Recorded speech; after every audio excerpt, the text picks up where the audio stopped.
நேரம் சூரியன் மறைஞ்சு ஒன்று நண்பர்களே. இப்போ நேரம் வந்து சரியா 7:20. மைக்கேல் டி மொண்டெயினை பற்றி உங்கள்கிட்ட சொல்லாமட்டி நித்திரையே வராது. அதனால சொல்றேன் என்னன்னா, மைக்கேல் டி மொண்டெயின் வந்து பேரை பார்த்துட்டே விட்டுட்டு போனாலும் போயிடும். பார்க்க வர இல்ல, மைக்கேல் டி மொண்டெயின் என்ன சொல்றேன் சொல்லுங்க பாப்போம். நாங்கள் லட்சியமே இல்லாமல் வாழணும்னு சொல்றேன். அப்ப அதை கேட்டோன்னே உங்களுக்கு ஒரு உசார் வருது. அது ஓகே தான். அதிகமான லட்சியம் என்பது ஒரு நல்ல குணம் அல்ல, அது ஆன்மாவின் நோய். ஒரு வியாதி தான். உண்மைதான். வியாதி. அதிகமான லட்சியம். இப்ப நீங்க ஓவரால் அம்பிஷன் இந்த உலகத்துல எல்லாரும் லட்சியம். நீங்க பெரிய வீடு வேண்டணும், பெரிய கார் ஓடணும். எங்கட தமிழ்ல சொல்ற மாதிரி இப்ப சில பேர் சொல்லி அரசியல் காகம் போன மாதிரி போறேன். உங்களுக்கு சொல்ற வாழ்க்கை பாடம் என்னென்றால், உங்களுக்கு ஒரு அரைரி பொட்டிக்கை உருவாக்குங்க. அரைரி பொட்டிக் என்றா உங்களுக்கு ஒரு தனியான இடத்தை உருவாக்குங்க. ஒவ்வொருவருக்கும் உலகத்தில் இருந்து முற்றிலும் தனியாக இருக்கும் ஒரு மன இடம் தேவை. அங்கு வேலை இல்லை, பணம் இல்லை, மற்றவர்களின் எதிர்பார்ப்புகள் இல்லை. அது முழுமையாக உங்களுக்கான இடம். அங்கு நீங்க புத்தகம் படிக்கலாம், எழுதலாம், தியானிக்கலாம், அல்லது அமைதியாக சிந்திக்கலாம். உலகம் எவ்வளவு சத்தமாக இருந்தாலும் அந்த உள்ளார்ந்த இடம் உங்களுக்கு அமைதியை தரும். உங்களோட வீட்டில் ஒரு ரூம், ஒரு சிட்டிங் ரூம், அது அமைதியா இருக்கணும். குப்பை கூலங்கள் இருக்கக்கூடாது. ரிலாக்ஸா மைண்டை வச்சு ஒரு ஆறுதலா ஒரு இடத்துல நீங்க இருந்து ரிலாக்ஸ் ஆகும். நாளைக்கு என்ன செய்ய போறோம், இந்த பேங்க்ல காசு இல்ல, மோகேஜ் வேற போகுது, பில் வேற போகுது, அந்த மாதிரி சிந்தனையில விடுங்க. இருக்கெல்லாம் இருக்கும் அது. ஆனா அப்படி ஒரு இடத்தை உருவாக்குங்கன்னு சொல்றார். ரெண்டாவது தத்துவம் என்ன சொல்லுங்க, டக்குன்னு முடிச்சிருவோம். பணத்தை காக்கும் வாழ்க்கையை நிறுத்துங்க. பணம் தேவை, ஆனால் பணத்தை பாதுகாப்பதற்காக வாழ்க்கையை இழக்க வேண்டுமா? அதுதானே செய்யறோம் எல்லாருமே. நாங்கள் மட்டும் இல்ல, கன பேர் பணத்துக்காண்டியே நாங்கள் போய் பணத்தை கொண்டு வரல. ஆனா அந்த பணத்துக்கு தான் பலர் பணத்தை சேமிப்பதற்காக மகிழ்ச்சியை ஒத்தி வைக்கிறார். வாழ்க்கையை அனுபவிப்பதை மறந்து விடுகிறார். காசை சேர்த்து போட்டு அதை ஹாலிடேக்கும் போகாம காசை சேர்த்து வச்சு வாழ்க்கையில ஒரு பணம் ஒரு கருவி, அது வாழ்க்கையின் நோக்கம் அல்ல. ஆனா நாங்கள் என்ன நினைக்கிறோம் சொல்லுங்க, பணம் தான் வாழ்க்கையின் நோக்கம். உங்களை பற்றிய முக்கியத்துவத்தை குறைத்துக் கொள்ளுங்களா. செல்ஃபிஷா இருக்க வேண்டாம். உங்களை நாம் என்ன நினைக்கிறோம், எல்லோரும் எம்மை பற்றியா நினைக்கிறாரா, அல்ல அவர் என்ன பற்றி நினைக்கிறாரா, இந்த ரோட்ல போய் என்ன இவர் பாக்குறாரா, நான் என்ன கார் ஓடுறேன் இவர் பாக்குறாரா, நான் என்ன ஸ்டைலான, அதை பற்றி நீங்க ஒரி பண்ணவே வேண்டாம். மற்றவர்கள் எங்களை பற்றி என்ன நினைப்பார்கள் நீங்க ஒரி பண்ண. உங்களுக்கு ஒரு மனசாட்சி இருக்கு தானே, அது சரியா இருந்தா சரி என்று சொல்றேன்.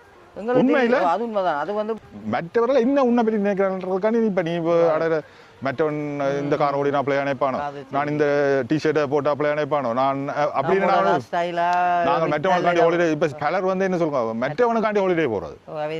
நாங்க போட்டோ போடணும்ன்றதுக்காண்டி எங்களுக்கு விருப்பம் இல்லாத இடத்துக்கு ஹாலிடே போவோம். நான் உங்களுக்கு சொல்றது. மற்றது எல்லாம் எனக்கு தெரியும். நாலாவது என்ன சொல்ற சொல்லுங்க, எல்லாம் எனக்கு தெரியும் என்று நினைக்க கூடாது. அஞ்சாவது என்ன சொல்லுங்க, அஞ்சாவது என்ன சொல்றாருன்னா, இலக்கு இல்லாமல் பயணியுங்க. விளங்க உங்களுக்கு, இலக்கு இல்லாமல் பயணியுங்கள். அதாவது இலக்கு இல்லாமல் இப்ப சுற்றுலா போய் நீங்க ஒரு டெஸ்டினேஷன் வைக்காம காலம்புற எழுப்பினோட ஹோட்டலை விட்டு இறங்கி நடந்து போய்க்கொண்டு எங்க இருந்தாலும் போங்க. மைக்கேல் டி மொண்டெயின் 16ஆம் நூற்றாண்டுல சொல்றாரு. அதுக்காண்டி தான் சில பேர் ஹாலிடேக்கு போறது என்னன்னு சொன்னா, ஹாலிடேல போய் அந்த இடம் புது இடங்களுக்கு அந்த ஒரு இல்ல அது அங்க ஹாலிடே சில பேர் அந்த ஹாலிடே நான் தெரிஞ்ச சில பேர் சொல்லிச்சுமே ஹாலிடேக்கு போறேன்டா அந்த வேலை சில வேறு நாட்டுக்காரர்கள் போனா தானே புது புது இடம் புது. அப்ப எங்களுக்கு ஒரு லட்சியம், இந்த இடம் மட்டும் தெரியாம எதிர்பார்ப்பு இல்லாம போய்கொண்டே இருக்கும். அதுல என்ன காட்சி இருக்கும், இதுல என்ன இருக்குன்னு தெரியாம போறது, அது ஒரு நல்ல மண்டு மைண்டு. அது வந்து பேக்கேஜ் ஹாலிடே இல்லாமல் வாழ்க்கையை அனுபவிக்கும் ஒரு வழி. ஒவ்வொரு பயணமும் ஒரு சாதனையாக இருக்கணும் அவசியம் இல்லை. இப்ப நான் கூட சில வழியில இன்றைக்கு நாள் வேஸ்ட் ஆயிடுது, இன்றைக்கு வேலையை போயிட்டு வந்தேன்னு ஒன்றும் பெருசா செய்ய இல்லை அப்படி யோசிப்போமே இல்லை. அப்படி யோசிக்க தெரியல. ஒவ்வொரு நாளும் ஒவ்வொரு சாதனையாக இருக்கணும். சில நேரங்கள்ல புதிய இடம், புதிய மனிதர்கள், புதிய அனுபவங்கள், இதுவே மனதை புதுப்பிக்கும். சில பயணங்களுக்கு இலக்கு தேவையில்லை. இது எத்தனை பேருக்கு பிடிக்கிறதோ தெரியல இந்த வீடியோ. ஏன் சொல்லுங்க, அரசியல் வீடியோ, நெகட்டிவ் வீடியோ, இதுகளையே பார்த்து பழகினங்களுக்கு இப்படியான விஷயங்களுக்கு அலுப்பா போயிடும். ஏன்னா இப்போ நாங்கள் நெகட்டிவிட்டியை தானே ரசிக்க ஆரம்பிக்கிறோம். அப்போ இப்படியான வீடியோக்கள் பிடிக்காது. இருந்தாலும் எங்கட மன திருப்திக்கு நாங்கள் அது செய்கிறோம். எல்லாம் வந்து சாதனையாக இருக்கணும்னு அவசியம் இல்லைன்னு மைக்கேல் டி மொண்டெயினே சொல்றாரு. உங்களுக்கு எஸ்ஏன்னா தெரியுமா? எஸ்ஏன்னு சொல்லுவாங்க, கட்டுரை எழுதுறது. அது அதுவே மைக்கேல் டி மொண்டெயின் தான் உருவாக்கினது. அவர் எஸ்ஏ என்று சொன்னது தான் எஸ்ஏயா மாறினது என்று அவர் எழுதின எழுத்துகள். பிரான்ஸ் நாட்டு தத்துவம் இது. சரி, அவர் என்ன சொல்றாரு என்றால், நிகழ்காலத்துல முழுமையா வாழுங்க. அவர் சொல்ற 6வது தத்துவம், நாம் சாப்பிடும்போது என்ன செய்றீங்க, நீங்க வேலையை பற்றி நினைக்கிறீங்க, நீங்க எப்போ ஆறுதலாக ஒரு இடத்துல இருந்து சாப்பிட்டுருக்கீங்க? அது இல்லை இது இது முக்கியமான விஷயம். நாங்கள் ஆறுதல் சாப்பிடும்போது டிவி பார்க்குறோம். நாங்கள் நானும் இல்லை நீங்கள் எல்லாம் இருந்தாங்க சாப்பிடும்போது காலங்கள் அந்த காலத்தாங்கள இப்போ வடிவ வாழ்க்கையை வாழ்க்கை அதுதான் அவர்கள் ஆரோக்கியமாக இருந்தார்கள். அப்போ நாங்கள் சாப்பிடும்போது வேலையை பற்றி நினைக்கிறோம், வேலை செய்யும் போது எதிர்காலத்தை பற்றி யோசிக்கிறோம். ஐயோ இந்த காசு வரப்போது, பிள்ளைகள் என்ன செய்ய போது, அப்படி இப்படின்ட்டு எதிர்காலத்தை பற்றி யோசிக்கிறோம். இதனால் நிகழ்காலத்தை நாங்கள் முழுமையாக வாழ்றதே இல்லை. உண்மை இல்லையோ? உங்களுக்கு தான் சொல்கிறேன், எனக்கு தான் சொல்கிறேன். நாங்கள் நிகழ்காலத்தில் முழுமையாக வாழ்றதே இல்லை. மொண்டைன்னு சொன்னார் ஒவ்வொரு தருணத்தையும் முழுமையாக அனுபவிங்கள். ஒவ்வொரு தருணத்தையும் இப்போ நான் இங்கே இருக்கிறேன், காற்று அடிக்குது, இந்த பச்சை பசையல் என்ற இடத்துல இருக்கிறேன், பச்சை பசையல் என்ற இடத்துல இருக்கிறேன், இந்த வானம் இவ்வளவு வெதர்ல இந்த ஒரு 3 மாதத்துல வந்திருக்க மாட்டோம், அதை கூட நிற்க கூடாதுன்றாரு. அப்ப நீங்கள் போய் கேமரா வச்சுக்கொண்டு அதை கூட ரசிக்க விடாம கேமரா வச்சுக்கொண்டு இல்ல அதான் வீடியோ போடுறேன். உண்மை எனக்கே அடிச்சிட்டீங்க.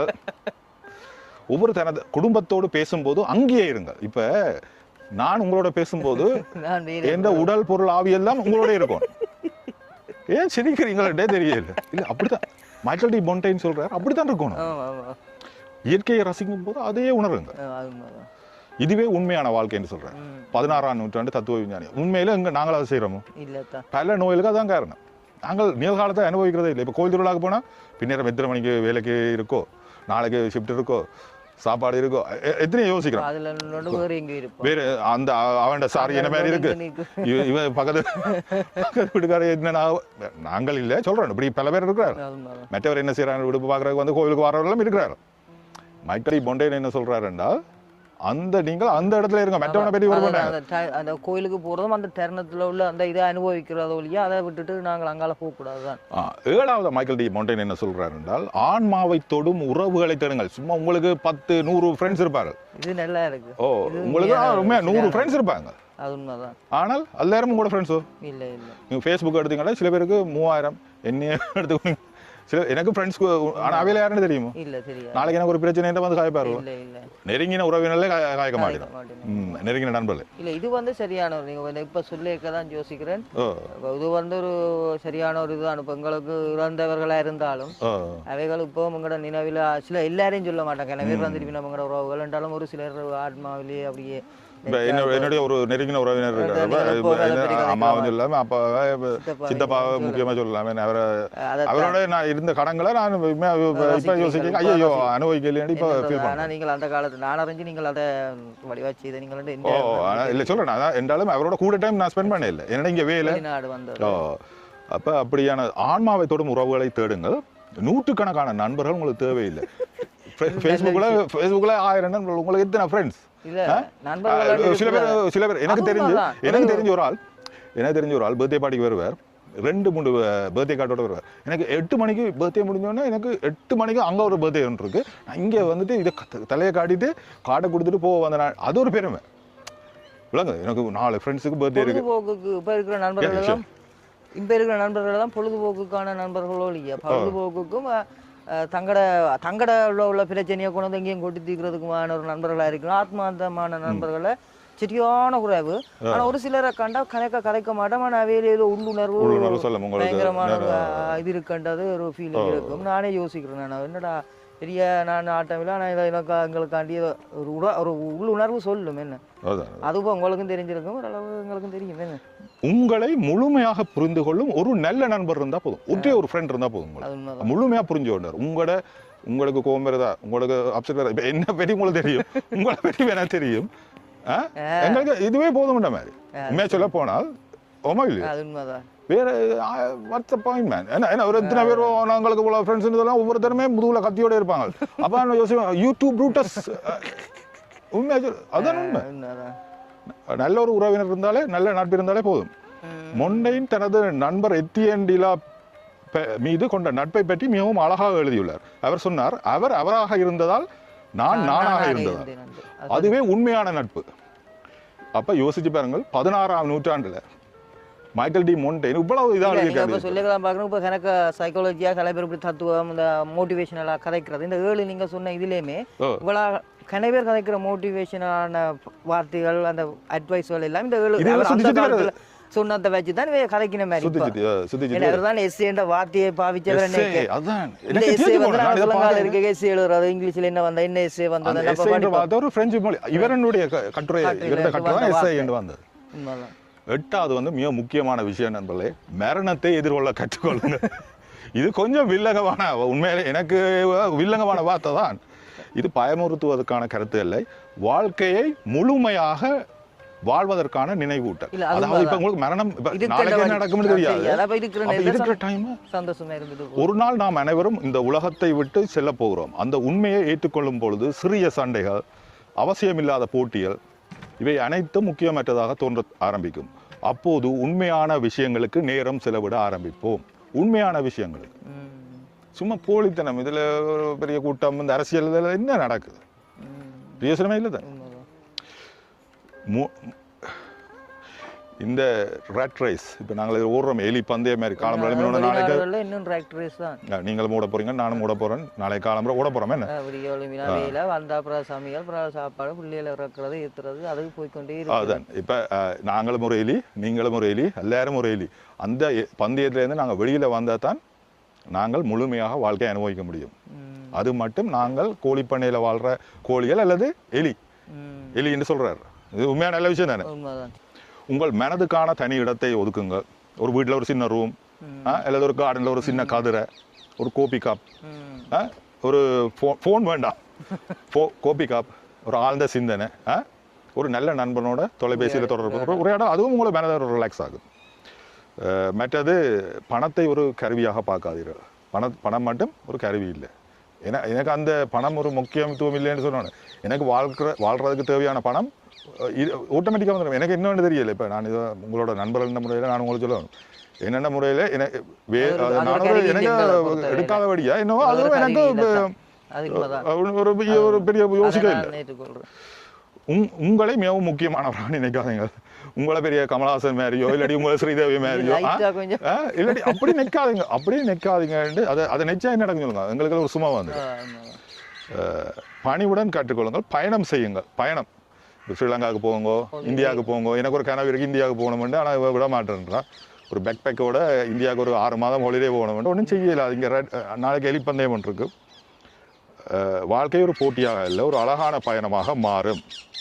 நண்பர்களே, இது உங்களுக்காண்டி தான் இந்த வீடியோ. என்ன நான் இதை படிச்சுட்டேன். எங்களுக்கும் அது ஒரு இல்லை, இதில் வந்து 1-2 எங்களுக்கு இருந்தாலும் 1-2லேருந்து நாங்கள் மாற்றிக்கொள்ள வேண்டியதும் எனக்கு இருக்கு.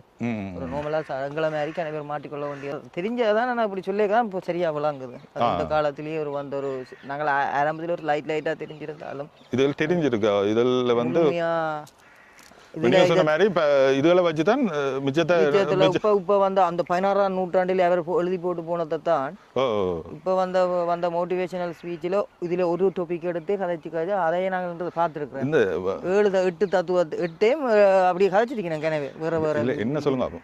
அந்த ஒரு வீட்டுல ஒரு உங்களுக்குன்னு ஒரு இடம் ஒதுக்குங்கன்னு சொன்ன ஞாபகம் இருக்கு. முந்தி உங்களோட ஊர்ல யார் ஒரு அப்பா அல்லது அம்மா பாட்டா இப்படியான அவர்களுக்கு ஒரு இடம் இருக்கும். அவர்களுக்கு ஒரு கதை, அவர்களுக்கு ஒரு இடம் இருக்கும். அவர்கள் இல்லாத டைம்ல அந்த உங்களுக்கு ஒரு பெரிய எம்டியா இருக்கும். ஒரு சாக்கு கடையில் வச்சு அவைக்கு படுக்கிறது, அவைக்கு ஒரு வசதியை தண்ணி செம்பு, அவைக்கு ஒரு செம்பு, இளமை அவருக்கு ஒரு இடம் இருக்கும். ஆனா இங்க அப்படி இல்லை. அதுவே ஒரு தெய்வீக தன்மை மாதிரி, அந்த ஏரியாவே ஒரு தெய்வீக தன்மை மாதிரி. அப்படி உங்களுக்கு ஒரு இடம் ஒதுக்குங்கன்னு சொல்றேன். அதுதான் அந்த இடத்துல வந்து நீங்க முழுமையா இருக்கணும். இந்த இந்த பில் காட்டணும், மோகேஜ் வருது, காரை எம்ஓடி முடியுது, அந்த விஷயங்களை மறந்துட்டு இருங்க. அது ஒரு நல்ல ஒரு பாடம். அந்த காலத்துல மைக்கேல் டி மொண்டைன் சொல்லியிருக்கார். மைக்கேல் டி மொண்டைன் மட்டும் இல்லை, ஈவன் பெரியார்ல இருந்து காந்தியில இருந்து எல்லாரும் ஒரே பாருங்கன்னா ஒரே அலவரிசை தான். அந்த டேலண்ட் உள்ள அந்த ஒரு மைண்ட்ல உள்ள தத்துவம். ஓகே, நம்மள வேற என்ன நல்ல ஒரு மாலை பொழுதுல வித்தியாசமான வீடியோ. எனக்கு தெரியும் இந்த வீடியோ யாருமே பார்க்க மாட்டாங்க. நான் வீட்டை இல்லாதபடியா நித்திர நித்திரையும் கொண்டு மீண்டும் ஒரு வீடியோல சந்திப்போம்.